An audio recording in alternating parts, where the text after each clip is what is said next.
సరే ప్రియులారా, ఈ యొక్క దినమున దేవుని యొక్క మహాకృపను బట్టి దేవుని యొక్క మాటలను వినటానికి చేరికుడి వచ్చిన దేవుని పిల్లలైన మీ అందరికీ యేసుక్రీస్తు నామమున వందనాలు తెలియజేస్తున్నాను. ప్రభునందు ప్రియులారా, ఈ యొక్క దినాన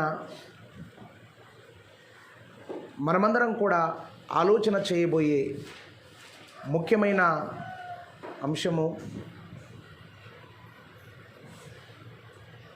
సాకులతో సాగెదవా, సత్యమునకై నిలిచెదవా. ముఖ్య అంశం మరొకసారి, సాకులతో సాగెదవా, సత్యమునకై నిలిచెదవా. ప్రభునందు ప్రేమైన దేవుని బిడ్డలారా,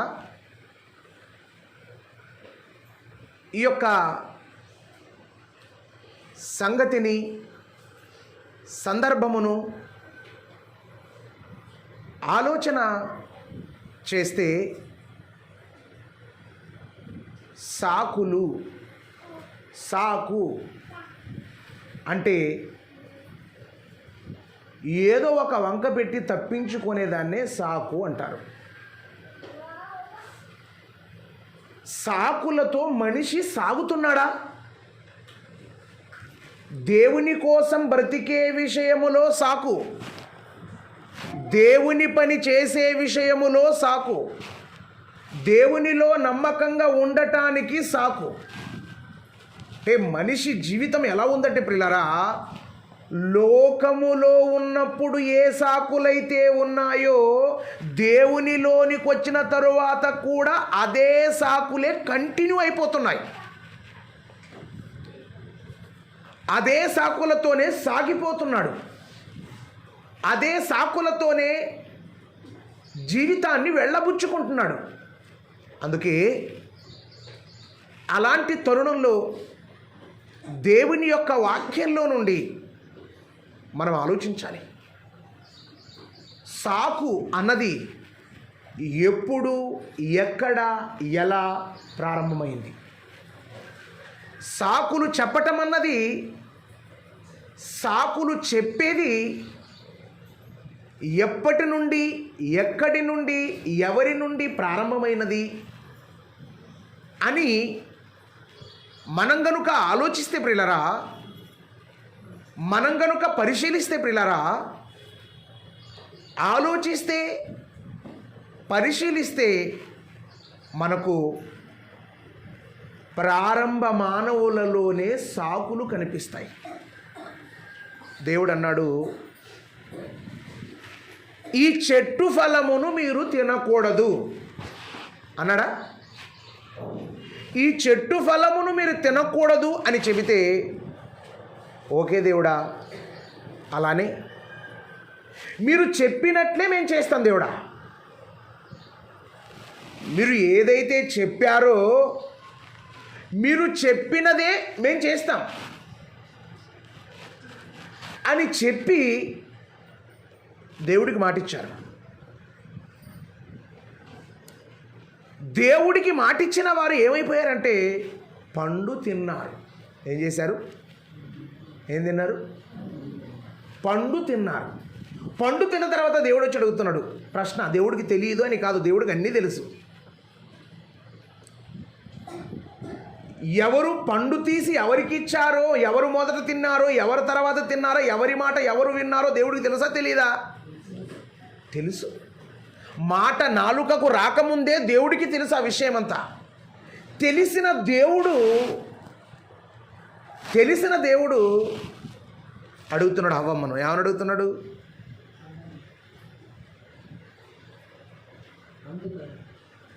బిడ్డ, ఓ బిడ్డ, నేను చదవమనలేదు. బిడ్డ, నేను ఏదైతే పండు తినవద్దని నేను మీకు చెప్పానో ఆ పండును తిన్నావా? తిన్నావంటే ఏముంది? ఏమనాలి? తిన్నావా అంటే క్వశ్చన్ ఆన్సర్. తిన్నావా అంటే తిన్నాను అనాలి. తిన్నావా అని దేవుడు ప్రశ్నిస్తే ఏమన్నది? దేవుడా, నేను చాలా మంచిదాన్ని దేవుడా, నా భర్తే. ఆదాముని అడిగాడు, ఏమాదం నువ్వు పండు తిన్నావా అంటే, దేవుడా నేను చాలా మంచివాడిని, నా భార్య. భార్యను అడిగాడు, ఏంటమ్మా ఏంటి నువ్వు ఏంటి పండు తిన్నావా అంటే, దేవుడా నేను చాలా మంచిదాన్ని, సర్పమే. ఒక మనిషి తప్పు చేస్తే ఈ తప్పు నుండి తప్పించుకోవటానికి సాకులు, అందుకే అంటారు పెద్దలు అంటారు, అబద్ధానికి అన్ని స్తంభాలేనంట. ఒక అబద్ధం సరిచేయాలంటే ఇంకొక అబద్ధం. ఒక సాకును మనం సరిగ్గా నిలవబెట్టాలంటే ఆ సాకుకు మరో 10 సాకులు చెప్పాల్సిందే. ఈ సాకులన్నవి ఎక్కడ ప్రారంభమయ్యాయంటే ఏదేను వనంలో మన ఆది తల్లిదండ్రుల దగ్గరే ప్రారంభమయ్యాయి. ఆది తల్లిదండ్రుల దగ్గరే ప్రారంభమయ్యాయి. ఆదామవ్వల దగ్గరే ప్రారంభమైపోయాయి. ఏమిటి ప్రియులారా, అప్పటి నుండి ప్రపంచములో సాకులు అన్నవి రంగ ప్రవేశం చేశాయి. సాకులు చెప్పటం అన్నది మనుషులలో కామన్గా, మనుషులలో అదొక ఆనవాయితీగా, మానవులలో అదొక దీని ఏమంటారు, అదొక ఆచారంగా సాకులు చెప్పటం అన్నది మారిపోయింది ప్రియులారా. ప్రారంభ ఆదామవ్వలు దేవుడికే సాకులు చెప్పారు. దేవుడికే సాకులు చెప్పారు. ఆదామవ్వలే చెప్పారు అనుకుంటే పొరపాటు. ఆదామవ్వల తర్వాత ఈ ఆదామవ్వల సంతతి అయినటువంటి వాళ్ళు మానవులందరూ కూడా ఏమైపోయారు? ఆ మానవులలో ఒక మానవుని మనం చూస్తే ప్రియులారా, నిర్గమకాండము 3వ అధ్యాయము 7-8 వచనాలు చూద్దాం. మరియు యెహోవా ఇట్లన్నాడు, నేను ఐగుప్తులో ఉన్న నా ప్రజల బాధను ఖచ్చితంగా నేను చూశాను. పనులలో తమ్మును కష్టపెట్టు వారిని బట్టి వారు పెట్టిన మొరను నేను వింటిని. వారి దుఃఖములు నాకు తెలుసయ్యా. కాబట్టి ఐగుప్తియుల చేతిలో నుండి వారిని విడిపించడానికి ఆ దేశంలో నుండి విశాలమైన మంచి దేశానికి అనగా కానానీయులకు, హిత్తీయులకు, అమోరీయులకు, పెరిజ్జీయులకు, హివ్వీయులకు, యెబూసీయులకు 7 జాతుల వారు ఉన్నారు. ఇక్కడ మాట్లాడుతున్నాడు మోషే గారితో. దేవుడు చెబుతున్నాడు, ఇదిగో మోషే, నా ప్రజలైన ఇశ్రాయేలీయులు ఐగుప్తులో మగ్గిపోతున్నారు. ఐగుప్తు బానిసత్వములో వాళ్ళు నరకం అనుభవిస్తున్నారు. ఐగుప్తు బానిసత్వంలో ఎట్టి చాకరీలు చేస్తున్నారు. ఐగుప్తీయులు భయంకరంగా హింసిస్తున్నారు. వాళ్ళ కన్నీళ్ళు, వాళ్ళ దుఃఖం, వాళ్ళ బాధ, వారి యొక్క ఆవేదన, వారి యొక్క వారి యొక్క దుఃఖం నాకు తెలిసిందయ్యా. ఏం చేసింది? నాకు తెలిసింది. ఆ బానిసత్వం నుండి విడిపించాలి, తీసుకొని రావాలి. తీసుకొని ఎక్కడికి తీసుకొని రావాలి? కానాను. దానిని అన్నారు పాలు తేనెలు ప్రవహించే దేశం. ఈ పాలు తేనెలు ప్రవహించే దేశానికి తీసుకొని రావాలి నాయనా అని ఎవరెవరితో అన్నారు? దేవుడు భక్తుడైన మోషే గారితో అన్నాడు. మోషే గారితో దేవుడు నా పని చేయాలి, ఒక మాటలో చెప్పాలంటే నా పని చేయాలి అన్నాడు. ఏమన్నాడు? నువ్వు నా పని చేయాలి, నేను చెప్పిన మాట వినాలి, నేను చెప్పిన మాట ప్రకారం నువ్వు చేయాలి. నేను చెప్పిన మాట ఏంటి? నువ్వు ఐగుప్తుకు వెళ్ళాలి, ఐగుప్తులో ఉన్న నా ప్రజలను విడిపించి తీసుకొని రావాలి. ఏంటి నీ పని? నేను నీకు చెప్పిన పని ఇది అని దేవుడు తన భక్తుడైన మోషే గారిని పిలిచి మోషే గారికి చెబితే మోషే గారు ఏమంటున్నారు? పక్క అధ్యాయం 4వ అధ్యాయం 10వ వచనం. అప్పుడు మోషే ప్రభువా, ఇంతకు ముందైనను నువ్వు నీ దాసునితో మాటలాడినప్పటి నుండి అయినను నేను మంచి మాట నేర్పరిని కాను, నేను నోటి మాంద్యము గలవాడను అని అంటున్నాడు. నాలుక మాంద్యము గలవాడను ఎవరంటున్నారు? మోషే గారిని దేవుడు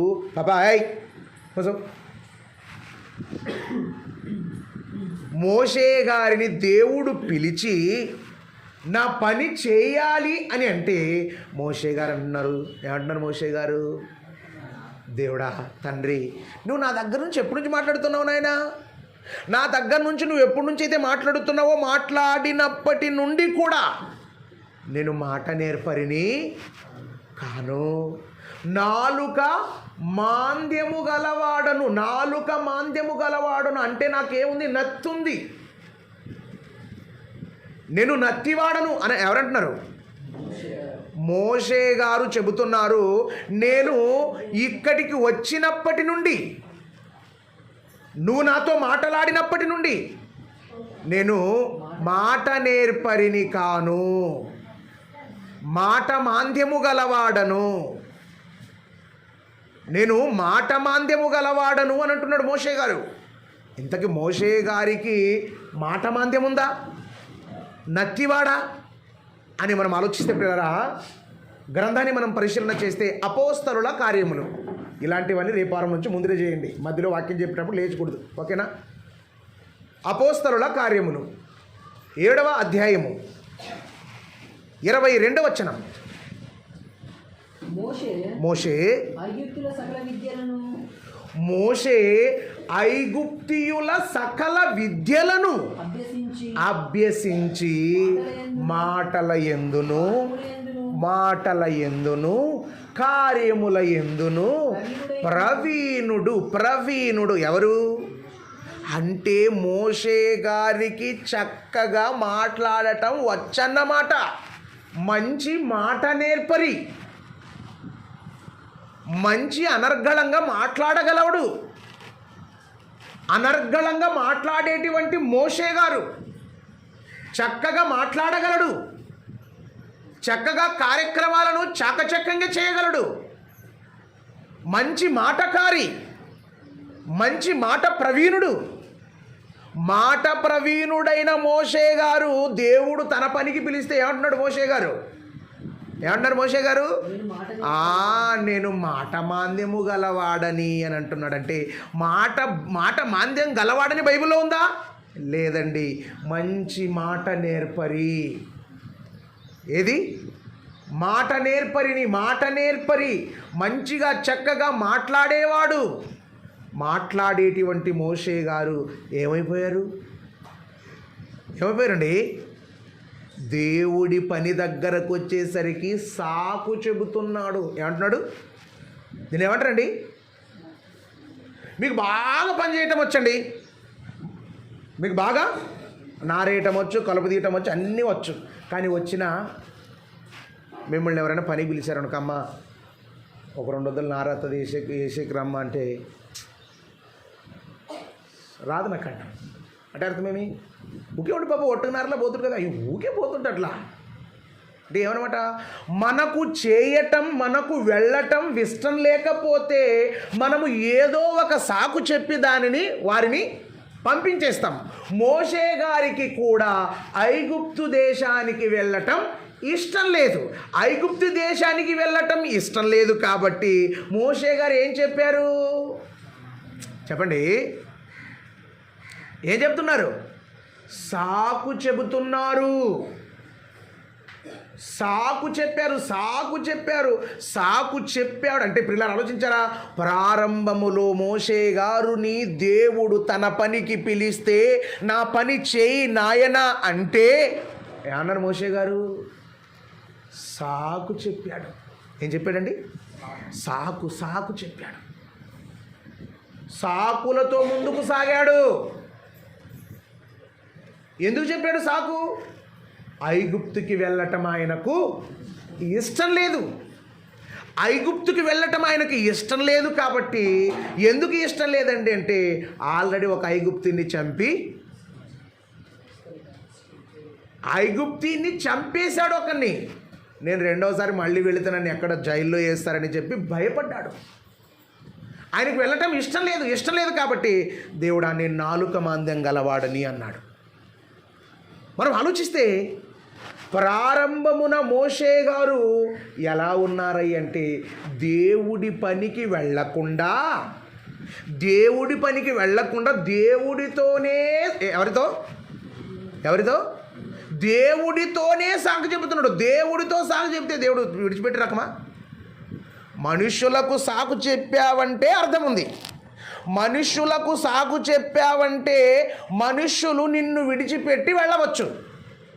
కానీ అదే దేవుడితో సాకు చెబితే తన్ని మళ్ళీ పని చేయించుకుంటాడు. ఎలాగా? మొదట తంతాడు. ఎవరితో తంతాడు? బస్సుతోనైనా తంతాడు, స్కూటర్తోనైనా తంతాడు. యోనాని చేపతో దన్నిచ్చాడు. యోనా ఏమన్నాడు? యోనా నువ్వు నినేవి మహాపట్టణంలోకి వెళ్ళు యోనా అంటే అంటాడు, ఎవరు మారుతారు ప్రభువా? వెళ్ళిన ప్రతి బోధకుని చంపేస్తున్నారు వాళ్ళు. మారరు ప్రభువా అని ఇక్కడే ఎక్కడ పడవలోనే కూర్చొని డెసిషన్ తీసుకొని తర్షీషు పారిపోవాలని ప్రయత్నించాడు. ఏమైపోయిన తర్వాత తన్ని మళ్ళీ ఏం చేశాడు? తన్ని చేప కడుపులో 3 రోజులు పెట్టి మళ్ళీ బయటికి తీసుకొచ్చి పని చేయించాడు. కాబట్టి పిల్లరా, ప్రారంభమున మోషే గారు సాకులతో సాగుతున్న అతనుకు దేవుడు తన ఎడల ఉంచుకున్న సంకల్పం, ఆలోచన అర్థమైంది. ఆలోచన అర్థమైపోయేసరికి మోషే గారు ఎలా జీవించటం ప్రారంభించారు, ఎలా బ్రతకటం ప్రారంభించారు, దేవుని పనిని ఎలా చేయటం ప్రారంభించారు. మనం గ్రంథాన్ని చూస్తే పిల్లరా, సంఖ్యాకాండము 12వ అధ్యాయము 7వ వచనం. అతడు దేవుడి ఇల్లంతటిలో నమ్మకంగా బ్రతికాడు. ప్రారంభమున నమ్మకం లేదు. మోషే గారు ప్రారంభమున సాకులు చెప్పారు. మనం ఎలా ఉంటుంది తెలుసా? మన బతుకులు ఎలా ఉంటుంది తెలుసా? బ్యాప్తీసం తీసుకున్న నాటి నుండి శ్మశానానికి చేరేంత వరకు అన్ని సాకులే. ఈరోజు ప్రార్థనకు రాలేదమ్మా అంటే అయ్యా అది అది అది అది అది అదిట్లా ఇదిట్లా ఏం చేస్తున్నావు? సాకులు. దేవుడి పనికి వెళ్ళేటప్పుడు, దేవుడు పని ఉన్నప్పుడు సాకులు చెప్పకూడదు. సాకులతో సాగకూడదు. మోషే గారు సాకులతో సాగాడు. ఎంతవరకు? దేవుడి మనస్సు తనకు అర్థమయ్యేంత వరకు, దేవుని మనస్సు అతనికి తెలిసేంత వరకు. దేవుని మనస్సు అతనికి తెలిసేసరికి అతను ఏమనుకున్నాడు? నేను సాకులు చెప్పకూడదు, దేవుడి పనిలో చావాలే తప్ప సాకులు చెప్పకూడదని చెప్పి ఆయన నమ్మకంగా ఎలా ఉంది? మోషే దేవుని ఇల్లంతటిలో నమ్మకంగా బ్రతికాడు. దేవుడు అప్పగించిన పనిని నమ్మకంగా చేశాడు. దేవుడు అప్పగించిన ప్రతి పనిని నమ్మకత్వంతో ముందుకు కొనసాగించాడు. ప్రియులారా, మనం ఆలోచిస్తే మనం అనుకోవచ్చు. ఈ పాట విన్న తర్వాత ఈ విషయం నేను మీకు ఎందుకు చెప్పానంటే, ఈ సబ్జెక్ట్ అంతా విన్న తర్వాత మీరు అనవచ్చు, మోషే గారు సాకులు చెప్పారు కదా, నేను చెప్తాను అనవచ్చు. మోషే గారు సాకులు చెప్పాడు, తర్వాత ఏమైపోయాడు? సాకులు మానేసి సత్యం కోసం, తన దేవుడు కోసం నిలబడ్డాడు. దేవుని కోసం నిలబడ్డాడు ప్రియులారా. దేవుని కోసం నిలబడి దేవుడి పని చేశాడు. రాజుని ఎదిరించాడు, సముద్రాన్ని చీల్చాడు. ఆలోచించారు ప్రియులారా, ఎన్నో సాహస కార్యక్రమాలు చేశాడు. ఎవరు? మోషే గారు. కనుక ఈ యొక్క ఉదయకాల పిల్లలలో భక్తులమైన మనం, దేవుని నమ్మిన మనము దేవునిలో ఎంతవరకు నమ్మకంగా ఉన్నాం? దేవుని పని విషయంలో సాకులు చెబుతున్నామా? సాకులు చెబుతుంటే పిల్లరా, సాకులతో నువ్వు సాగితే నీకు పరలోకం లేదు. సాకులతో ముందుకెళ్ళిపోతే పరలోకం లేదు. సాకులు కడవరకు నిలవకూడదు. దేవుడి పని అంటావా అన్నీ పక్కన పెట్టేయాలండి. సాకులు ఉండకూడదు. ఇంక అయిపోయి దేవుడి పని అంటే పక్కన పెట్టేయాలి. దేవుడి పని అంటే చేయటం ఇష్టం ఉంది, వెళ్ళటం ఇష్టం లేదు మోషే గారికి. అందుకే సాకు చెప్పాడు. తర్వాత ఇంకొక వ్యక్తి ఉన్నాడండి, అతన్ని మనం చూద్దాం గ్రంథంలో నుండి. ఇర్మియా గ్రంథము 1వ అధ్యాయము 4-5 వచనాలు.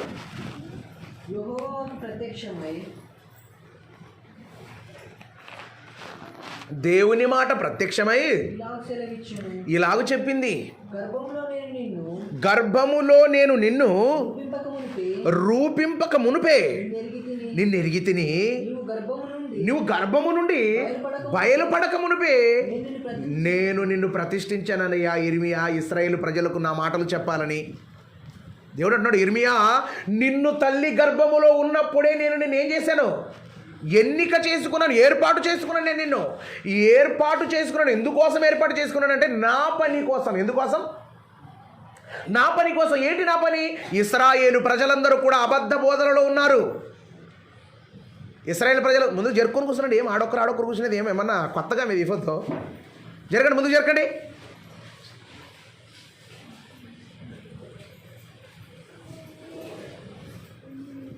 ఇశ్రాయేలు ప్రజలందరూ కూడా అబద్ధ బోధనలలో ఉన్నారు. అబద్ధ బోధలో ఉన్నటువంటి తన ప్రజలను సత్యం వైపు మళ్ళించటానికి ఇర్మియా గారితో అంటున్నాడు.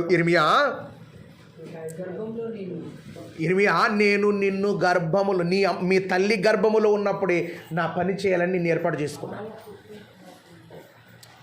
నా పని చేయటానికి నేను నిన్ను ఏర్పాటు చేసుకున్నా.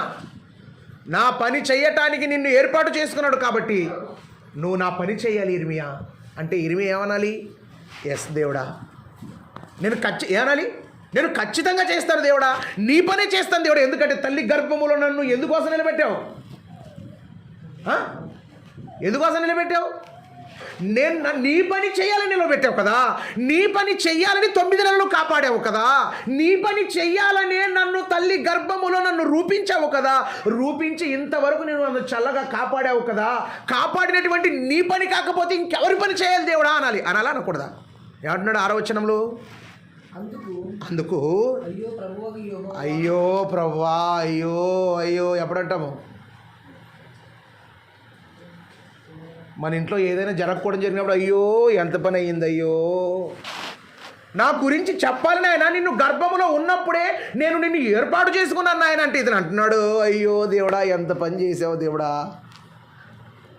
ఎట్లుంది? తల్లి గర్భంలోనే రాళ్ళు చేసింటే బాగుండేది కదా దేవుడా అన్నట్టు కనపడుతుంది. అయ్యో అని ఎప్పుడంటారు? అయ్యో కంటిన్యూషన్ అయ్యా. అయ్యో ప్రభువుకు యెహోవా దేవుడా చిత్తగించుమయ్యా, నేను చిన్నోడిని అయ్యా. పిల్లగా ఏమంటున్నాడు? నేను బాలుడా? ఇర్మియా గారు బాలుడా? యెహోవాకు ప్రత్యక్షమైనప్పుడు ఇర్మియా గారు బాలుడా, చిన్ని పిల్లోడా అన్నాడు. అయ్యో ప్రభువుకు యెహోవా, అయ్యా చిత్తగించు, నేనున్నానయ్యా, నీ దాసుడు ఉన్నానయ్యా నేను అని చెప్పి కింద మాట్లాడుతున్నాడు దేవుడికి. నేను బాలుడను, మాటలాడుటకు శక్తి చాలదు. నాకు శక్తి లేదయ్యా. మాట్లాడటానికి శక్తి లేదయ్యా. మాట్లాడటానికి శక్తి లేదు. ఎందుకంటే ఇర్మియా గారికి ఏముందంటే ఒకవైపు భయం ఉంది. ఆ ప్రజల దగ్గరికి వెళితే వాళ్ళు ఏం చేస్తారో, ఎటువంటి అభ్యంతరాలు చేస్తారు, ఎటువంటి ఆటంకాలు కలగ చేస్తారో అని భయపడ్డాడు. భయపడి ప్రారంభమున ఇర్మియా గారు దేవుడికి సాకు చెప్పాడు. దేవుడికి ఒక విధమైనటువంటి అభ్యంతరాన్ని తెలియచేశాడు. ఒక్క మాటలో చెప్పాలంటే ప్రియులారా, ఇర్మియా గారికి మాట్లాడడం వచ్చండి. చక్కగా మాట్లాడగలడు. వయసులో పెద్దవాడే. ఆయన ప్రారంభమున ఇర్మియా గారు ఏం చేశారండి? సాగు, అయ్యా నేను నేను చిన్ని పిల్లోన్నయ్యా. మీలో ఎవరైనా పెద్దోళ్ళు మన చర్చికి పాస్టర్లు ఎవరైనా వచ్చారనుకో, వస్తే అయ్యగారు వాక్యం చెప్పండి అంటే, అయ్యా నేను ఇంకా బాలుండి అంటే ఏం చేస్తారు మీరు? ఏం చేస్తారు మీరు? పైన కింద చూస్తారంటే అర్థమేమి? అది నీకు వాక్యం వస్తుంది లేదులే అనుకుంటాం. మనం ఏమనుకుంటాం? తల్లి గర్భములో నుండి ఒక ప్రవక్తగా దేవుడు ఏర్పాటు చేశాడంటే అతడు అన్ని తెలిసినవాడు. దేవుని సంకల్పం అతని పైన ఉన్నది. అయినా మధ్యలో ఏమొచ్చింది? చిన్న భయం. ఏదండి? చిన్న భయం. కాబట్టి మనం కూడా గమనించాలి. ప్రారంభమున ఇర్మియా గారు సాకు చెప్పాడు. తరువాత అండి, అతను చెప్పిన మాటలను, అతను చేసిన బోధనలను బారూకు రాజు అన్నటువంటి వాడు చూసి ఏం చేశాడు ప్రియులారా? ఏం చేశాడు? తన రాజభవనములోనికి తీసుకొని వెళ్ళి బురద బావిలో దించేశారు ఆయన్ని.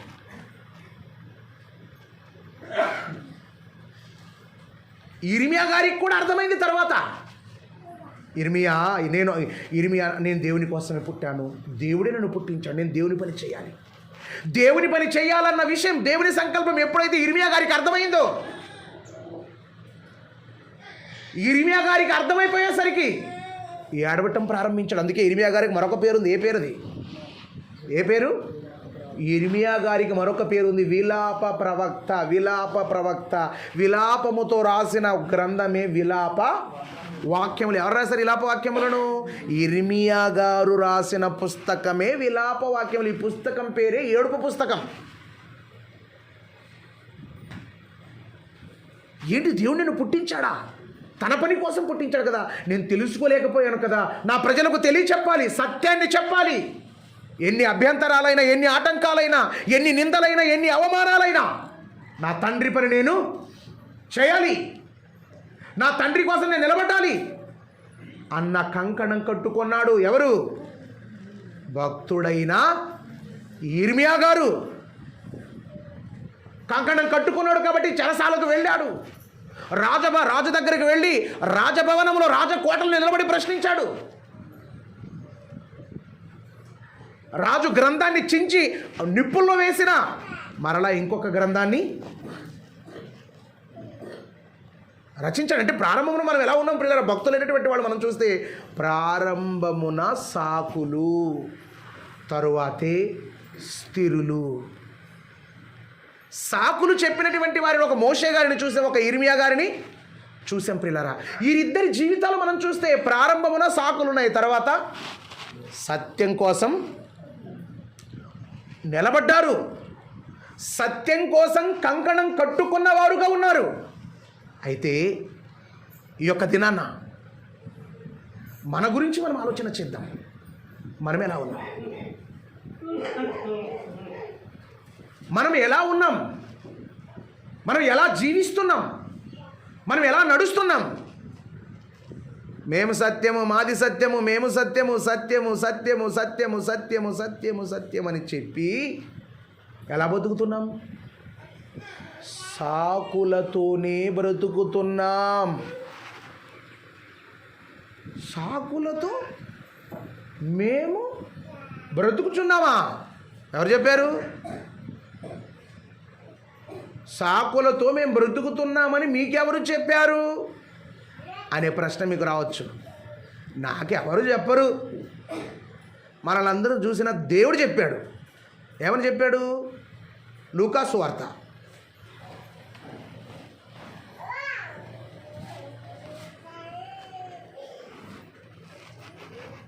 14వ అధ్యాయం.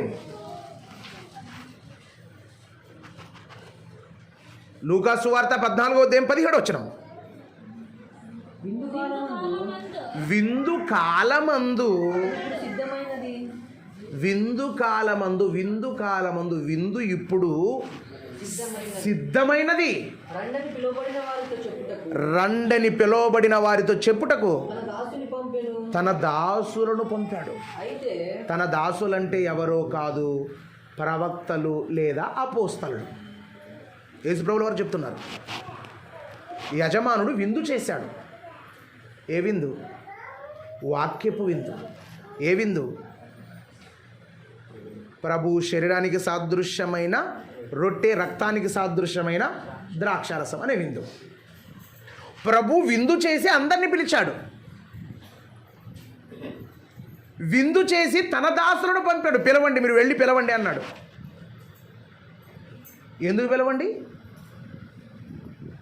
ఎందుకు పిలవండి అన్నాడు? విందుకు. ఏ విందు?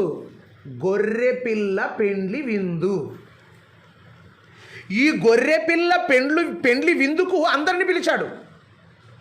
పిలవమని తన దాసులను పంపించాడు. తన దాసులను పంపిస్తే తన దాసులను పంపించాడు. విందుకు రండి, విందుకు రండి అని చెప్పండి, అందరికి చెప్పి వెళ్ళండి చెప్పండి అంటే వెళ్ళి విందుకు రండి అని తన దాసులైన అపోస్తలులు, భక్తులు చెబితే ఏమంటున్నారు? వారందరూ ఏక మనస్సుతో నెపములు అనగా సాకులు. వారందరూ ఏక మనస్సుతో. ఎలాంటి మనస్సుతో? వారందరూ ఏక మనస్సుతో ఏక మనస్సుతో నెపములు చెప్పసాగారు. ఏంటి ఆ నెపాలు? మొదటివాడు వచ్చాడు. మొదటివాడు, అయ్యా బాబు ఎందుకు రాలేదు? విందుకు మీరు ఎందుకు రాలేదు అని అంటే మొదటివాడు అంటున్నాడు, అయ్యా ఏమనుకోద్దండి అయ్యా, ప్లీజ్ మీరు ఏమనుకోకండి. మీరు మరోలా భావించకపోతే మీకు ఒక చిన్న విన్నపం, ఒక చిన్న వివరణ ఇస్తా. ఏంటి వివరణ? నేను జస్ట్ మొన్నే శుక్రవారం సంతలానా ఎన్ని జతలు, మొన్నే ఫ్రైడే రోజు ఆదోనికి వెళ్ళి సంతకు పోయి సంతలోనే ఎన్ని జతలు తెచ్చాను? ఎడ్లు 5 జతలు, అంటే 10 ఎద్దులు తెచ్చాను. 5 జతల ఎడ్లు తెచ్చాను. వాటిని సాగుగొట్టాలి, పరీక్షించాలి, టెస్ట్ చేయాలి. ఎందుకంటే అన్ని లక్షల రూపాయలు పెట్టి ఎందుకు తెచ్చాను నేను? వాటిని సాగుగొట్టాలి. ఏం చేయాలి? వాటిని పరీక్షించాలి.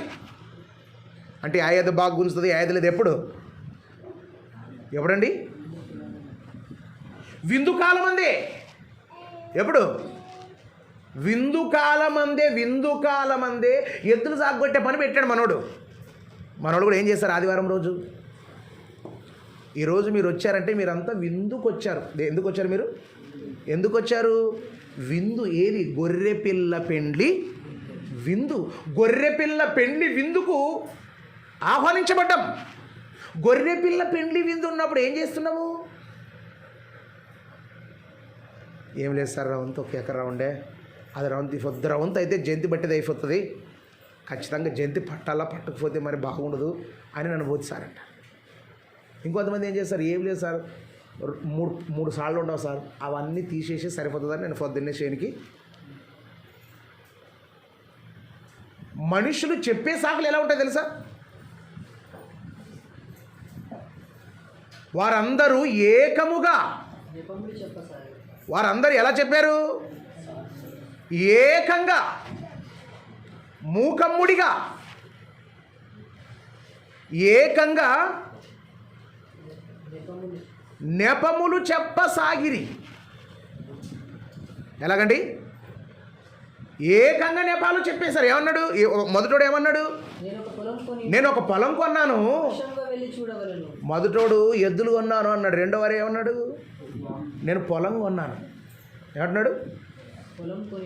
నేను పొలం కొన్నాను. ఎన్ని ఎకరాలు? 3 ఎకరాలు, 5 ఎకరాలు, 10 ఎకరాలు? ఎప్పుడు చూడాలా? ఎప్పుడు? అన్ని పనులు ఆదివారమే ఉంటాయి మనకు, వేరే వారాల్లో ఉండవు. ఏం పనులు? ఆసుపత్రికి పోయేది, బిడ్డకి లోలాకలు చేయించేది, పెండ్లంకి టిక్కమని చేయించేది ఎప్పుడు ఉంటుంది? 6 రోజుల్లో ఏముడు దుఃఖ ఇంటికాడ తిరుగుతుంటాడు.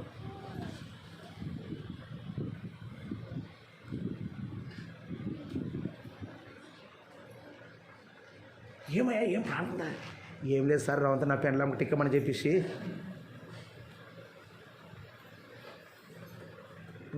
ఏమేమి ప్రార్థన లేదంటే ఏం లేదు సార్, నువ్వేమనుకున్నద్దు, మనం కొత్త చేను అనుకున్నాము. ఆదివారమే మంచి దినం. ఆ దినము ఆదివారమే మంచి దినం అని చెప్పారు కాబట్టి ఆదివారమే చేనులకు రవంత కాలబెట్టి రవంత ముండ్లు ఆడాడ సత్త గిత్త అంతా ఏరి వచ్చాం సార్ అంటాడు. అంటే ఏమన్నమాట? నెపం. ఏంటండి? ఒకడు అంటున్నాడంట, నేను కొత్త పొలం కొని, నేను పొలం కొన్నాను కాబట్టి పొలాన్ని ఎప్పుడు చూడాలి? ఏంటి మిగతా వారాలే లేవా? ఆదివారం ఒక్కటే మంచిదని బైబిల్ ఏడని ఉందా? ఆదివారం ఒక్కటే మంచిదని ఉందా? 6 రోజులు మంచివని ఉందా? బైబిల్ ఏముందండి? ఆదివారం ఒక్కటే మంచి దినమని ఉందా? 6 దినాలు మంచివని ఉన్నాయా? 6 దినాలు మంచివే. దినాలు మంచివేరా, నీవే గొబ్బోడైపోయావే.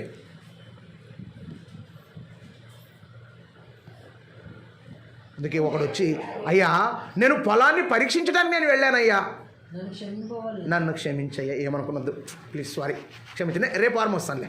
ఎప్పుడు? మరి ఒక్కడు అంటున్నాడు, మరొకడు అంటున్నాడు. ఏమంటున్నాడు తెలుసా? సార్ నీవే తాళగట్టేసి మొన్నే. మీరు ఆలోచించారు పిల్లరా? పెండ్లి తాళబడినాడు అంటే అందరూ వస్తారు చర్చికి. శనివారం తాళగట్టామనుకో, ఆదివారం ఉదయం ఆ పెండ్లి ఇంట్లో ఎవడు ఒక్కడు కూడా వచ్చేలేడు. ఎవరైనా వస్తారా? కారణం అప్ప ఏం జనాలు అంతా ఉప్మా వండల్లా, షార్ చేయాల, బూ చేయాల, ఇవే ఉంటాయి అన్నీ. పెండ్లి అయినా అడిగితే ఎవరో పెండ్లి కాలేదంటే, సార్ కొత్త పెండ్లి చేసుకున్నాం, ఇప్పుడే నిన్నే తాళపడేది, ఇవన్నీ వస్తాం ప్రార్థనకి. ఒకరిని అడిగితే ఒక యవనస్తుని అడిగితే అంటున్నాడు, యవనస్తుడు నువ్వు ఎందుకు రాలేదంటే ఆయన అంటున్నాడు, యవనస్తుడు ఏమంటున్నాడు? నేను ఒక స్త్రీని వివాహం చేసుకున్నానయ్యా, అందుచేత నేను రాలేను, అందుకని నేను రాలేను. అంటే వీళ్ళు ఉన్నారు, ప్రజలు ఉన్నారు. ఒకడేమి ఎద్దులు కొన్నాను అన్నాడు, ఇంకొకడేమి పొలం కొన్నాను అన్నాడు, ఇంకొకడేమి పెళ్లి చేసుకున్నాను అంటున్నాడు. ఇంతకీ పొలం కొన్నా నువ్వు దేవుడి దగ్గరికి రావు, ఎద్దులు కొన్నా నువ్వు దేవుడి దగ్గరికి రావు, పెళ్ళైనా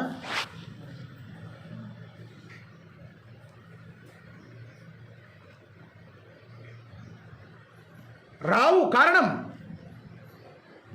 అన్ని దగ్గరకు ఉంది. పెళ్ళైందని అన్నం తినేది మానేశారా? మానేయలేదు. పొలం కొనని తినటం మానేశారా?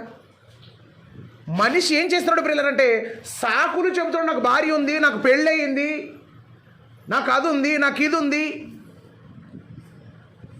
ఏమయ్యా ఏం ప్రార్థన కదా అంటే, ఏం చేస్తావు, ఏం పోసారు మీరేమంతా, ఏ పెండ్లి లేదు, ఏం లేదు, మాకు ఎన్ని ఉండవు తెలుసు, ఆ పిల్లలు పెండ్లం అన్నీ ఉండవు. ఎవడు చేసుకోమని నిన్ను చేసుకోమన్నాడు? ఎవడు?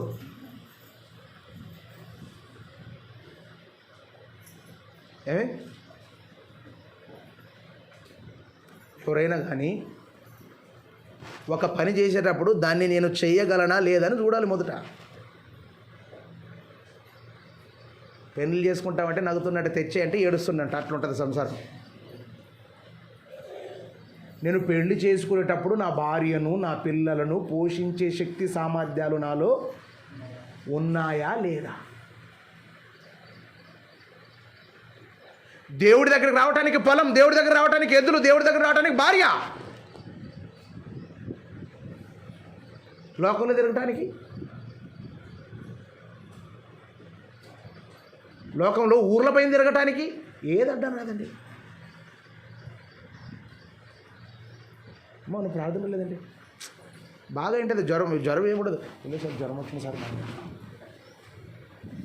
జ్వరం వస్తే రాకూడదని ఏమన్నా అగ్రిమెంట్ చేసుకునే దేవుడితో? చాలామంది రోగాలు వచ్చినా చర్చికి వస్తారు, కానీ మనోళ్ళది ఎట్లుంటుంది? రోగాలు వస్తే ఎగురు కొడతారు. ఇప్పుడు మంది ఎట్లా చూడండి, ఎట్లా చూడండి వింటారా? ఉల్టా ఉండదు అంతా. దేవుడి పనికి ఏది అడ్డం కాకూడదు, దేవుడి పనికి అడ్డం కాకూడదని దేవుడు తన గ్రంథంలో చెప్పాడు. చూడండి ఒకసారి కొరింథీయులకు రాసిన పత్రిక, కొరింథీయులకు రాసిన మొదటి పత్రిక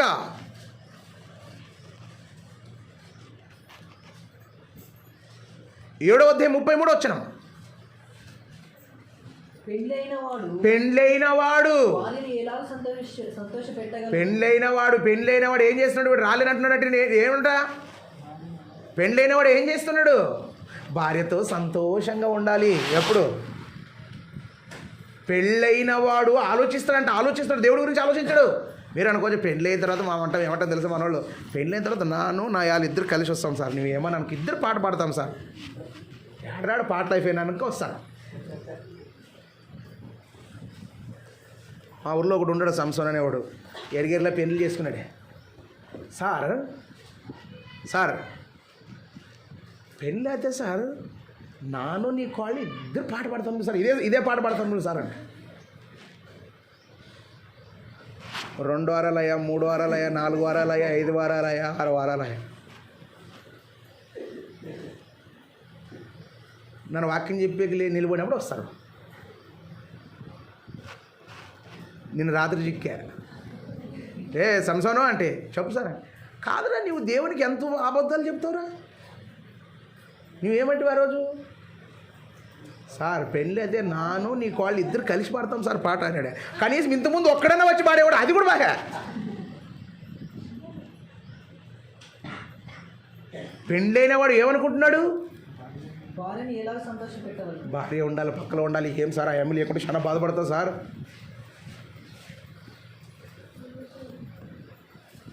పెళ్ళైన వాడు ఎవరి గురించి ఆలోచిస్తాడు?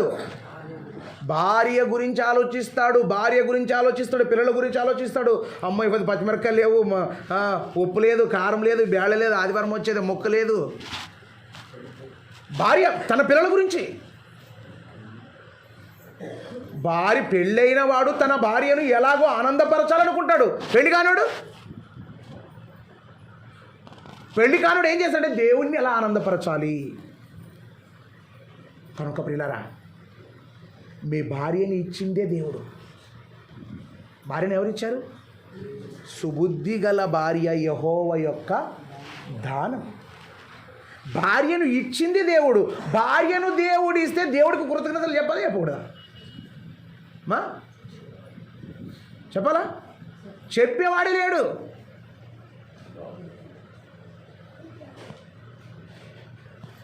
కొంతమంది భార్య ఉందని కొంతమంది నెపములు చెప్పేవారు. ఇంకొంతమంది ఏం చేస్తున్నారండి? పిల్లలు ఉన్నారండి, ఆ వాళ్ళు ఉన్నారండి, వీళ్ళు ఉన్నారండి, మా అమ్మ ఉండదు, వాళ్ళు ఉండరు. తప్ప అవన్నీ తప్పు అంటున్నాడు దేవుడు. చూడండి ఒకసారి లూకాసు వార్త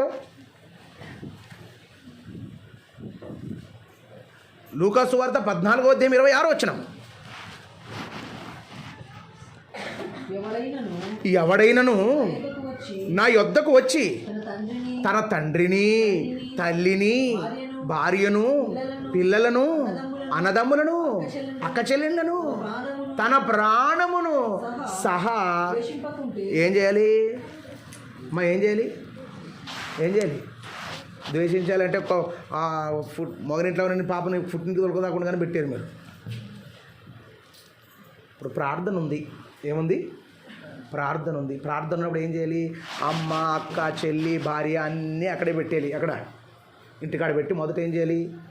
దేవుడి ప్రార్థనకు రావాలి, దేవుడి వాక్యం వినాలి, దేవుని మాటలు వినాలి. దేవుని మాటలు విని మరలా ఇంటికి వెళ్ళి మరలా కుటుంబాన్ని చూడాలి. దేవుని పని ఉందా? ఎవరు లెక్కలేదు. ఎవరు అవసరం లేదు, ఎవరు అవసరం లేదండి.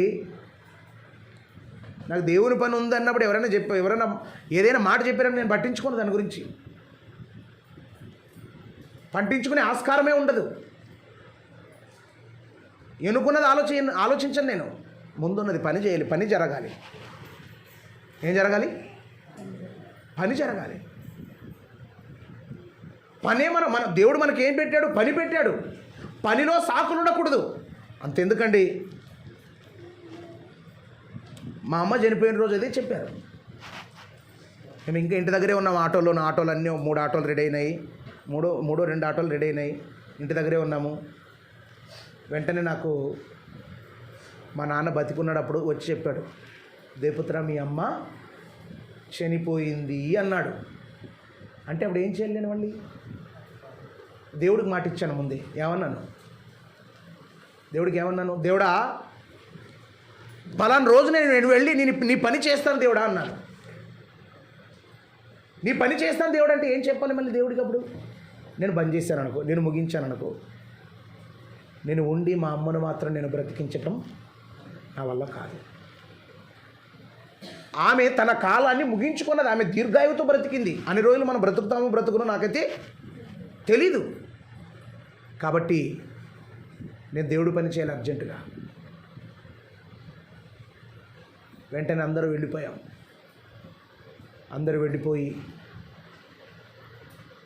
ఒక 5-6 గ్రామాలు సువార్త ప్రకటించాం.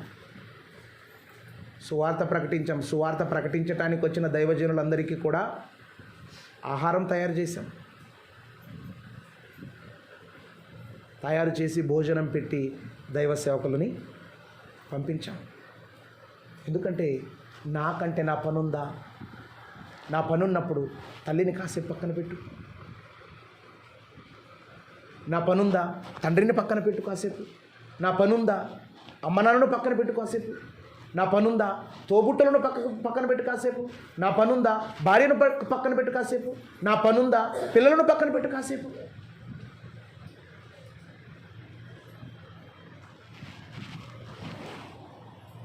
నా పని ఉన్నప్పుడు నువ్వు నాకు సాకులు చెప్పావా, నా శిష్యుడు నువ్వు కాలేవు. ఏం కాలేవు? నా శిష్యుడు కాలేవు. యేసు ప్రభు శిష్యులం. మనం క్రీస్తుకు శిష్యులు అవ్వాలి. క్రీస్తు శిష్యులు అవ్వాలంటే మనకు దేవుడి పని ఉన్నప్పుడు దేవుడి పనినే గురిగా పెట్టుకోవాలి. మిగతా విషయం తర్వాత. మనం ఏ రోజైతే బ్యాప్టిజం తీసుకున్న రోజు దేవుడికి మాట ఇచ్చామో, ఇచ్చారా ఇవ్వలేదా? దేవుడికి మాట ఇచ్చారా? దేవుడా, నమ్మకంగా ఉంటాను, సమయానికి నీ యొక్క సన్నిధికి వచ్చి నీ మాటలు వింటాను, నీ సేవకులను గౌరవిస్తాను, నీ సేవకులకు సహకరిస్తాను, నీ పనిని నేను జరిగిస్తానని మాట ఇచ్చావు కదా.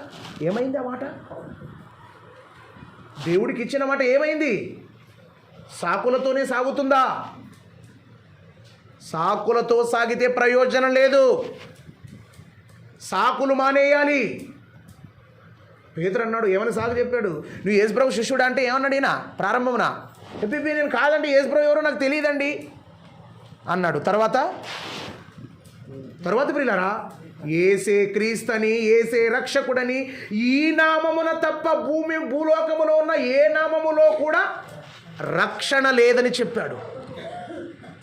రక్షణ లేదని చెప్పిన పేతురు మహాగణుడు, మహా గొప్పవాడు.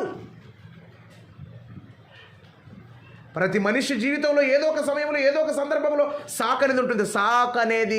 సాకు అనేది ప్రియులారా కంటిన్యూగా కొనసాగితే ప్రాబ్లం. సాకులు మానాలి. సత్యంకై నిలబడాలి. సత్యములో నిలబడాలి. సత్యానికై కంకణం కట్టాలి. సత్యవంతులుగా బ్రతకాలి. సత్యం తెలుసు అనుకుంటాడు. మనం ఎంతమంది సత్యవంతులుగా ఉన్నాం చెప్పండి ప్రియులారా? ఎంతమంది ఉన్నారు సత్యం కోసం నిలబడుతున్నారు? ఎంతమంది సత్యంలో బ్రతుకుతున్నారు? ఆలోచించండి. అందుకే సాకులతో బ్రతికావా చచ్చి నరకానికి వెళతావు. సాకులతో బ్రతకూడదు. మరి ఎలా బ్రతకాలి? సత్యవంతుడిగా బ్రతకాలి. సామెతల గ్రంథం చూడండి,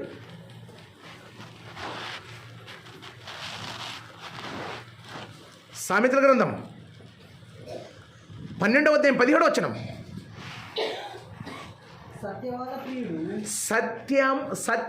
సత్యాన్ని వాదించాలి. ఏం చేయాలి? సత్యాన్ని వాదించటం అంటే నీకు ఇష్టంగా ఉండాలి. ఏం చేయాలి? మనుషుల గురించి వాదించుకుంటుంటారు. నీవు నాను నువ్వు ఎమ్మిట్ల కాదు. ఏ వాదం ఉండాలి? వాక్య సంబంధమైన వాదం. సత్యవాద ప్రియుడు. నువ్వు దేనికి ప్రియుడుగా ఉండాలి? దేనికి ప్రియుడుగా ఉండాలండి? సత్యాన్ని వాదించటానికి ప్రియుడై ఉండాలి. సత్యవాద ప్రియుడు నీతిగల మాటలే పలుకుతాడు. సత్యం వైపు నిలబడిన వాడు, సత్యంలో ఉన్నవాడు ఎప్పుడైనా నీతిగానే ఉంటాడు. అబద్ధికుడుగా మారడు, అసత్యవాదిగా ఉండడు. అందుకే అంటున్నాడు, సత్యవాద ప్రియుడు నీతిగల మాటలే పలుకుతాడు. నీతిగల సత్యాన్ని సత్యంగా నిరూపించడానికి వాదిస్తాడు. వాదాలు సత్యం అబద్ధం చెప్పేవాడితో మన వాదం లేదు. ఎవరితో? మనలో మనకే వాదాలు ఉన్నాయి, మనలో మనకే భేదాలు ఉన్నాయి, మనలో మనకి ఇంకేమున్నాయి? వ్యాజ్యాలు కూడా. అబద్ధం చెప్పేవారు లోకంలో ఉన్నారు. వాళ్ళతో ఏం చేయాలి? సత్యాన్ని వాదించి ఒప్పించాలి. సత్యాన్ని వాదించి ఒప్పించే కెపాసిటీ లేదు. ఏం చేస్తావు? వాదించాలి. సత్య నిమిత్తం ఏం చేయమన్నాడు? యెషయా గ్రంథం చూడండి ఒకసారి. యెషయా గ్రంథం 59వ అధ్యాయము 4వ వచనం. నీతిని బట్టి ఎవడు ఏం చేస్తున్నాడట? సత్యం కోసం నిలబడాలి. సత్యాన్ని వాదించాలి. సత్యాన్ని ఒప్పించాలంటే ఈయన అన్నాడు, యెషయా గారు మాట్లాడుతున్నారు, ఒరే ప్రజలారా మీరు ఎలా ఉన్నారంటే సత్యం పలికేవాడు ఎవడు కూడా లేడు. సత్యం వినేవాడు ఉన్నాడు. ఏం చేసేవాడున్నాడు? సత్యము వినేవాడున్నాడు. సత్యం వినేవాడున్నాడే తప్ప సత్యం పలికేవాడు లేడు. సత్యం పలికేవాడు లేడు. సత్యం ఎవడును పలకడు. సత్యమును బట్టి ఎవడు కొట్లాడు? వాక్యం కోసం కొట్లాడు. అందరూ వేస్ట్, పనికి రానిది. సత్యం పలుకుతున్నాడా? వాక్యంగా చెబుతున్నాడా? ఏమా మీరు వింటున్నారు కదా, ఇక్కడ ఉంటారు కదా, మీరు వాక్యంగా పలుకుతున్నారా? వాక్యం పలుకుతున్నారా?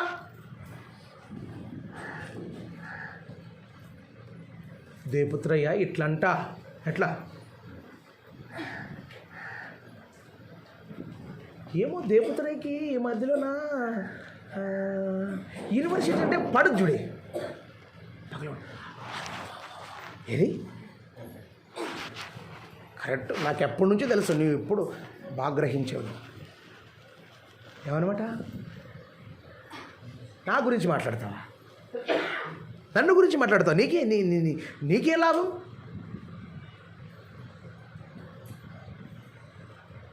అది కాదు. నాకు ఎప్పటి నుంచో తేడా కొడుతుంది. తేడా ఉన్నది నీ ఆలోచన. తేడాగా మారింది నువ్వు. తేడా పనులు చేసేది నువ్వు. పచ్చకామల దగ్గరలోనికి ఎలా కనబడుతుంది ప్రపంచం అంతా? ఎలా కనబడుతుంది?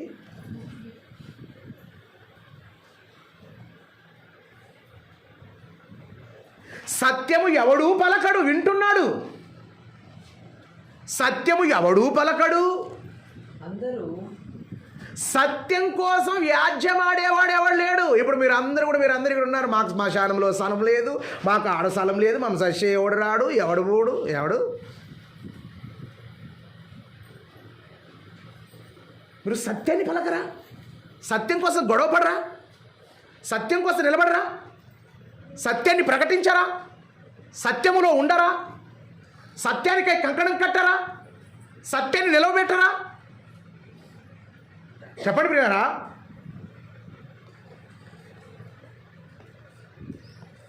సత్యాన్ని నిలవబెట్టవలసిన వాళ్ళు మీలో మీకే సరిగ్గా లేదండి, అబద్ధం కాదు. మీలో మీకే ఒకటంటే ఒకటి బడిన స్థితి, ఒకరంటే ఒకరికి నచ్చని స్థితి, ఒకరి ప్రవర్తన ఒకరికి నచ్చదు. ఏంటిది? ఇది భక్తుల లక్షణమా? సాకులు మాత్రమే ఉంటాయి అనుకుంటే పొరపాటు. మనకంటే ఎవరైనా మంచి డ్రెస్ వేసుకొచ్చారనుకో, అంత అలంకరణ చేసుకోకూడదు. ఏది అసూయ కండ్లు, ఇవి జబ్బు కండ్లు, ఓర్వలేని కండ్లు.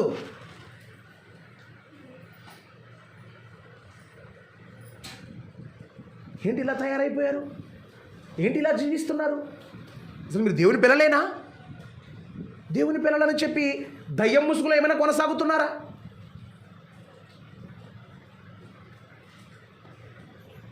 అందుకే ప్రియులారా, సత్యం నిమిత్తం వ్యాజ్యమాడేవాడు లేడు. సత్యం కోసం గొడవపడేవాడు, సత్యం కోసం కొట్లాడేవాడు ఎవడు లేడు.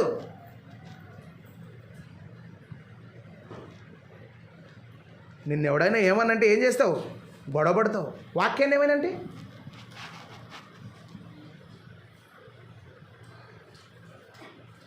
నువ్వు వ్యాజ్యమాడుతున్నావా?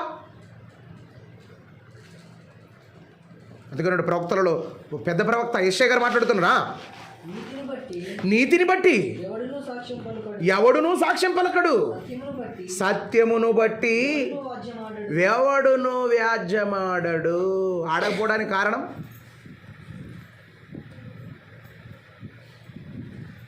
సత్యం కోసం నిలబడకపోవడానికి కారణము, సత్యాన్ని పలకకపోవడానికి కారణము, సత్యం గురించి వాదించి ఒప్పించకపోవడానికి కారణం ఏంటండి? కారణం ఏంటంటే వీరిలో ఉంది ఏముందండి మనుషుల్లో? రోమీలకు రాసిన పత్రిక మొదటి అధ్యాయం 18 వచ్చినాం. నీతి లేదు వీళ్ళలో. సత్యవంతులుగా సత్యంగా వాక్యానుసారంగా బ్రతకటం లేదు వీళ్ళలో. నీతి లేదు. ఏముంది? నీతికి దూరమైపోయారు, సత్యానికి దూరమైపోయారు కాబట్టి వీళ్ళలో ఏది ప్రవేశించింది? దుర్నీతి, అబద్ధం, ద్వేషం.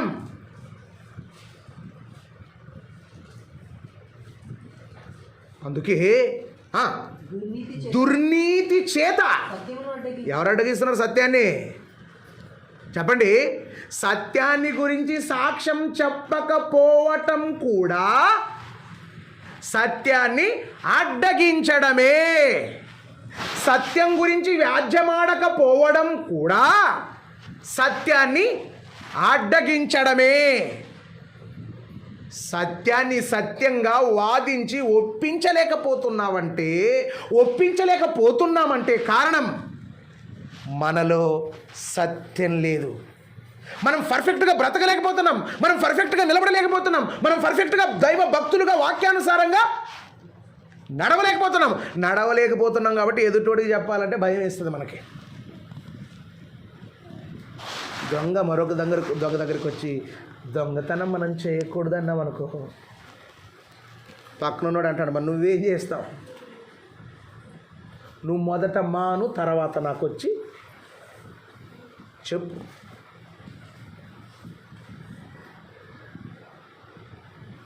మనం కూడా ఎలా ఉన్నాం పిల్లలంటే, లోకములో ఉన్న మనుషులలో ఎలాంటి గుణగణాలైతే ఉన్నాయో సంఘములో ఉన్నటువంటి వారితో కూడా అలాంటి గుణగణాలే ఉన్నాయి.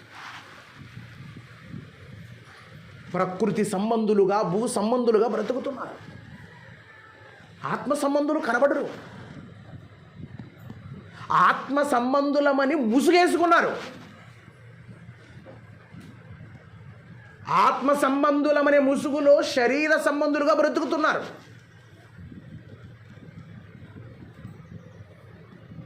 అందుకే ప్రియులరా, సత్యమును అడ్డగిస్తున్నది ఏదో కాదు, మీలో ఉన్న దుర్నీతి. మీలో వాక్యానుసారంగా బ్రతకకపోవడమే. నిలబెట్టాలి, అడ్డగిస్తున్నారు. అడ్డగించావా అడ్డంగా తెగిపోతావు. సత్యాన్ని అడ్డగించావా అయిపోతాం మనం.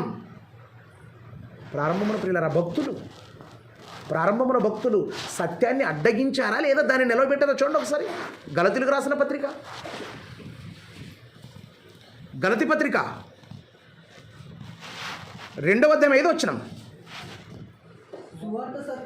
సువార్త సత్యము మీ మధ్య నిలబడినట్లు మేము వారికి, అంటే సత్యాన్ని అడ్డగించే వారికి, సత్యాన్ని అభ్యంతరపరిచే వారికి ఒక్క గడియ మేమేం చేసాము? అపోస్తులు మాట్లాడుతున్నారు. భిన్నమైన బోధ చేసేవాళ్ళు ఉన్నారు. భిన్నమైన బోధ చేసేవాళ్ళు గలతీ సంఘంలో ప్రవేశించారు. గలతీ సంఘంలో ప్రవేశిస్తే పౌలు గారు ఏం చేశారు? సత్యాన్ని నిలవబెట్టాలి. సత్యాన్ని నిలవబెట్టాలంటే అబద్ధాన్ని ఏం చేయాలి? అబద్ధాన్ని ఏం చేయాలి? అబద్ధాన్ని తరిమేయాలి, తరిమి కొట్టాలి. అబద్ధాన్ని తరిమి కొట్టడానికే దేవుడు నీకు సత్యాన్ని చెప్పాడు, సత్యాన్ని తెలియచెప్పాడు. అపోస్తలుడైన పౌలు గారు అదే గమనించారు. నేను అబద్ధములో ఉన్నాను, నేను సత్యంలోనికి వచ్చాను. సత్యంలోనికి వచ్చిన తర్వాత నేను సత్యాన్ని నిలవబెట్టాలి, సత్యములో నేను నిలబడాలి. సత్యాన్ని నిలవబెట్టాలి. నెంబర్ 2, సత్యములో నేను నిలబడాలి. నేను నిలబడాలి సత్యంలో. సత్యములో నిలవబడటాలి, సత్యముని నిలవబెట్టాలి. సత్యాన్ని నిలవబెట్టి ఇంకేం చేయాలి చూడండి ఒకసారి. తిమోతికి రాసిన మొదటి పత్రిక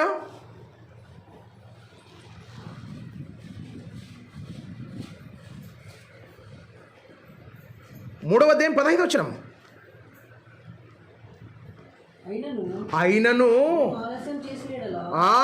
మేము ఆలస్యం చేసిన యెడల దేవుని మందిరములో అనగా జీవము గల దేవుని సంఘములో జనులు ఎలాగో ప్రవర్తించాలి అది నీకు తెలుపుతున్నాడు తిమోతి.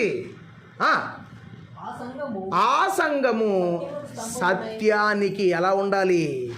స్తంభంగా ఉండాలి. సంఘమైన మనము సత్యానికి పెద్దపీట వేయాలి తప్ప సత్యానికి స్తంభాలుగా నిలబడాలి. మనం సత్యానికి స్తంభంగా ఉండాలి. సత్యానికి స్తంభాలుగా లేరు, అబద్ధానికి స్తంభాలుగా ఉన్నారు.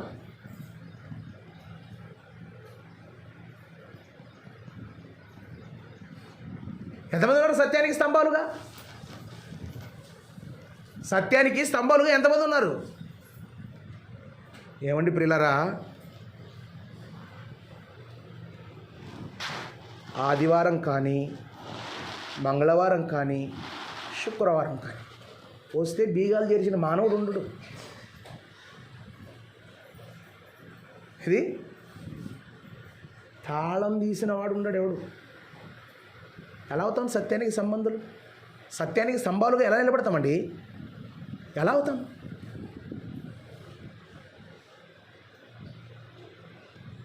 మన ఇంటికి ఎవరైనా చుట్టుమొస్తారంటే మనం బీగం వేసుకొని పక్కలో ఉంటామా? వాళ్ళు వస్తారని తెలియగానే మన ఇల్లు అంతా మంచిగా శుభ్రపరిచి వాళ్ళతో చెంబులో నీళ్లు పట్టుకొని వాళ్ళ కోసం ఎదురు చూస్తుంటాం. అసలు సత్యము నేర్చుకోవాలన్న ఆసక్తి మీలో లేదు. మాలో ఉంది సార్ అనుకుంటే అది మీ భ్రమ. అది మీ భ్రమ అది. యేసుప్రభు బోధ వినటానికి ప్రజలు ఎప్పుడొచ్చారు? యేసుప్రభు వచ్చిన తర్వాత వచ్చారా? యేసుప్రభు కంటే ముందరే వచ్చారా?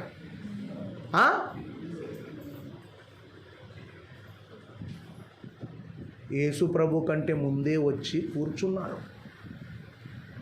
మీరు కూడా సత్యమైన మాటలు వినాలి, సత్యమైన మాటలు నేర్చుకోవాలి అన్న ఆసక్తి మీలో ఉంటే పిల్లరా, ఆసక్తి మీలో ఉంటే ఒక సేవకుడు వచ్చేలోపు తలుపు తెరుచుకొని లోపలంతా పరుపులు వేసుకొని చక్కగా కూర్చుంటారు.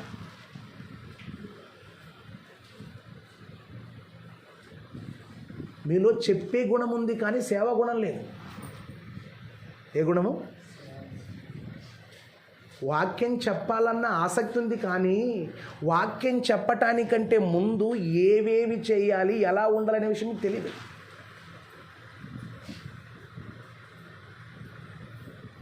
ఎందుకంటే వాక్యం చెప్పాలనే ఆసక్తే ఉంది కాబట్టి వాక్యం చెప్పాలనుకుంటున్నారు. నేను సేవ చేయాలి దేవుని మందిరంలో, నేను దేవుని మందిరంలో పరుపులు వేయాలి, నేను దేవుని మందిరంలో నేను లైట్లు వేసి రెడీగా పెట్టాలి, నేను దేవుని మాటలు చెప్తారు కదా, దేవుని మాటలు చెప్పడానికి నేను వీడియో పెట్టి నేను రెడీగా ఉండాలి, దేవుని పాటలు పాడడానికి నేను మైక్ పెట్టి రెడీగా ఉండాలి అని ఉన్నారా? నేను వచ్చిన తర్వాత నా ఆడకు వచ్చి టేబుల్ కింద బుక్కలు తీసుకుని ఎవడొక్కడు వచ్చిన తర్వాత సార్ కెమెరా పెడదాము సార్ అని ఎవడొక్కడు, రేడి పెట్టి ఎవడొక్కడు, వైరు తీసి వాడు ఇంకొకడు. ఏమిది అసలు? వాక్యం అర్థమైందా? దేవుని వాక్యం అర్థమైంది. మీరు ఎప్పుడైనా క్లాసులోనికి టీచర్ కంటే మీరు ముందు వచ్చారు, టేబుల్ మీద బుక్కులు పెట్టి ఇంకా డ్రాలోన మీ పెన్నులు పెట్టి పోయిన తర్వాత టీచర్ వచ్చిన తర్వాత అటు టేబుల్ దగ్గర పోవడానికి సాహసిస్తారా? కింద వేసుకొని బార్లు వేసుకొని కుక్కని ఎట్లా కొడతారు?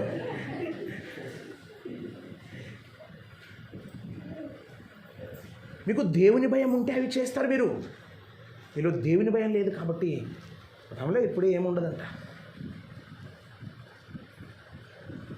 అనే ఆలోచన మీకుంది కాబట్టి పిల్లరా, మీరు సత్యానికి స్తంభాలుగా లేరు.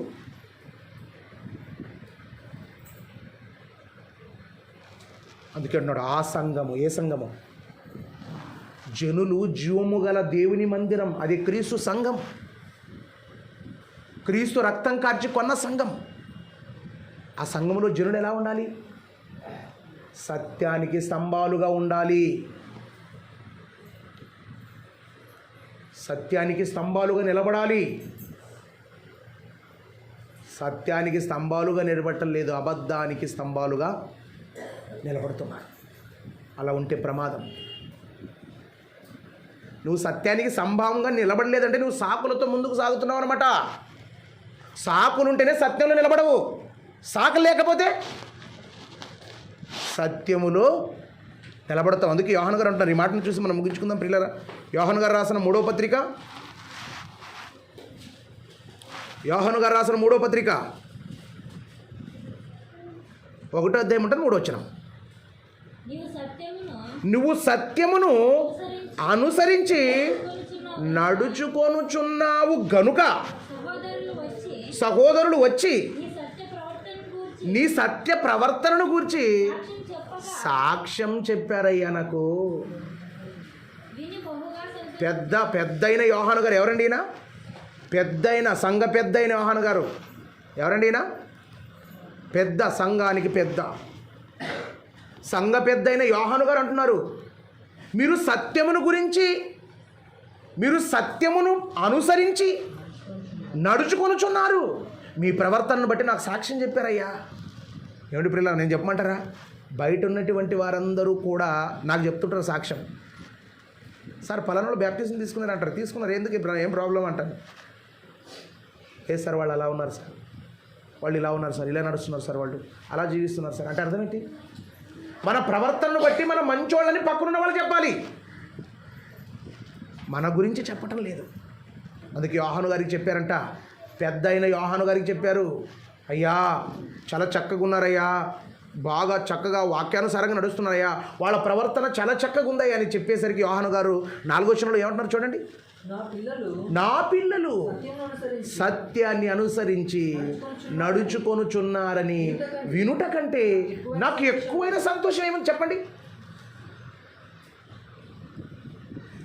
నా పిల్లలు సత్యాన్ని అనుసరించి నడుస్తున్నారు, సత్యాన్ని అనుసరించి నడుస్తున్నారని నేను విన్నాను, అంతకంటే గొప్పదేముంది? కాబట్టి ప్రతి ఒక్కరూ కూడా సాకులను అనుసరించి బ్రతకకూడదు, సాకులతో సాగకూడదు, సత్యానికై నిలబడాలి, సత్యములో సాగాలి, సత్యవంతులుగా బ్రతకాలి. ఈ మాటను చూద్దాం. అది యోహాను గారు రాసిన మొదటి పత్రిక 8వ వచనం, 3వ పత్రిక 8వ వచనం. మనము సత్యమునకు ఏముండాలి? సహాయం. ఎవరికి సహాయం చేయాలి మనము? ఎవరికి? పొరుగువానికి, పక్కనున్న వారికి, అక్కకి, చెల్లకి, చిన్నమ్మకి, పెద్దమ్మకి, పెద్దాత బిడ్డకి, చింతాత బిడ్డకి. మనము వాక్యానికి, మనము సత్యమునకు సహాయకులవ్వాలి. మనము సత్యమునకు సహాయకుల మగునట్లు అట్టి వారికి ఉపకారం చేయాలి. మనము సత్యానికి సహాయకులు. ఇప్పుడు నేనున్నాను, వాక్యం చెబుతున్నామంటే మీరు నాకంటే ముందు వచ్చి పరుపులు అన్నీ వేసి రెడీగా ఓపెన్ చేసి మీరు దేనికి సహాయం చేసినట్టు? దేనికి చేసినట్టు? సత్యానికి సహాయం చేయాలి. అలాంటి సత్యానికి సహాయం చేసి సత్యమైన పనులు చేసేవారికి ఉపకారం చేయాలి, అపకారం కాదు. అన్నం పెట్టిన ఇంటికి కన్నం పెట్టే దొంగలుగా ఉండకూడదు. ఉపకారం చేసిన ఇంటికి ఉప్పు కారం వేసేవారుగా ఉండకూడదు. ఉపకారము చేయాలి సత్యానికి, వాక్యానికి. సత్యములో నీవు నిలబడాలి, సత్యవంతుడిగా బ్రతకాలి, సత్యాన్ని అనుసరించి బ్రతకాలి, సత్యానికి సహాయం చేయాలి, సత్యానికి స్తంభంగా ఉండాలి. నీవు ఒక పిల్లర్గా ఉండాలి. ఈరోజు మనం ఆలోచిస్తే పిల్లరా, ఈరోజు ప్రపంచమంతా కూడా ఈరోజు దేవుని వాక్యం ఇలా చెప్పాలి, దేవుని వాక్యాన్ని ఇలా బోధించాలి అనటానికి రుజువేమి? అందరూ హల్లెలూయా స్తోత్రము ప్రైజ్ లార్డ్ అనేవాళ్ళే ఉన్నారు. కానీ ఈరోజు బైబిల్లో ఒక అంశాన్ని పెట్టి మనం బోధిస్తున్నప్పుడు దానికి కారణం ఏంటి? మొట్టమొదటిసారిగా ఒక స్తంభంగా నిలబడ్డాడు మన ఆత్మీయ తండ్రి గారు. ఒక స్తంభంగా నిలవబడి ఈరోజు ఎన్నో స్తంభాలను నిలబెట్టాడు. ఈరోజు బైబిల్ను మాట్లాడాలంటే భయం వేస్తుంది. మొన్న ఒక ఆయన, సార్ నీ ముందర వాక్యం చెప్పు సార్ అండి, నన్ను వాళ్ళ లంచకారం చెప్తాను, సారే చెప్పులే ముందర అంటాడు. అంటే అర్థమేమి? నేను సార్ కంటే ముందు చెప్తే ఏం తప్పు పడతాడో, నేను ఏం తప్పు చెప్తాను?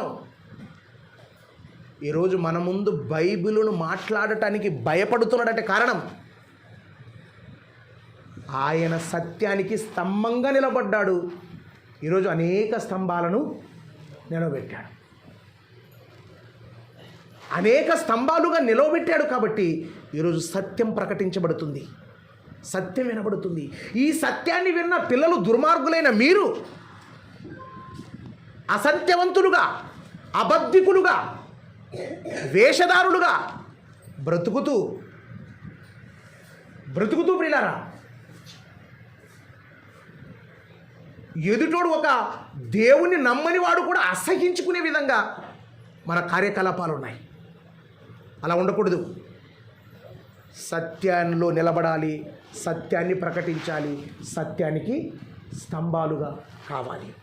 అది దేవుడిచ్చిన గొప్ప ఆధిక్యత. ఆ ఆధిక్యతను మనం పోగొట్టుకున్నామా, ఆరని అగ్నిగుండం ఖాయం. కనుక మీరందరూ కూడా సాకులతో సాగుతున్నారా? సాకులతోనే కాలాన్ని వెళ్ళబుచ్చుతున్నారా? అయితే ప్రమాదం. సత్యములో సాకులు మానేసి సత్యంలో నిలబడ్డారా? సత్యం కోసం కంకణం కట్టుకున్నారా? వాక్యం కోసమే బ్రతకాలనుకుంటున్నారా? వాక్యం కోసమే చావాలనుకుంటున్నారా? వాక్యానుసారంగా బ్రతకాలనుకుంటున్నారా? అయితే మీరు అదృష్టవంతులు. పరలోకం మీది, పరలోకానికి వెళ్ళేవారు మీరే. అబద్ధాన్ని నమ్ముకున్నారా? సత్యంలో నిలవక సాకులు చెబుతున్నారా? అయితే ఆరని అగ్నిగుండానికి వారసులు కూడా మీరే. ఈ విషయాలు మనసులో ఉంచుకొని దేవుని కోసం బ్రతకండి, దేవుని మార్గంలో నడవండి. ఇంతవరకు ఎన్ని సాకులు చెప్పారో నాకు తెలియదు. ఇక మీదటి నుంచి సాకులు మానేయండి. దేవుడి పని ఉందా, మన పనులన్నీ పక్కన పెట్టి దేవుడి ప్రార్థన, దేవుడి ధ్యానం చేసుకుందాం. దైవ ధ్యానంలో బ్రతుకుదాం. మరణిస్తే పరలోకం చేరుదాం. అట్టి కృపా ధన్యత మనందరం కూడా కలిగి ఉండాలని మీకు అందరికీ వాక్యం ద్వారా హెచ్చరిస్తూ ఈ మాటలు ముగిస్తున్నాను. కళ్ళు మూసుకొని చిన్న ప్రార్థన చేసుకుందాం.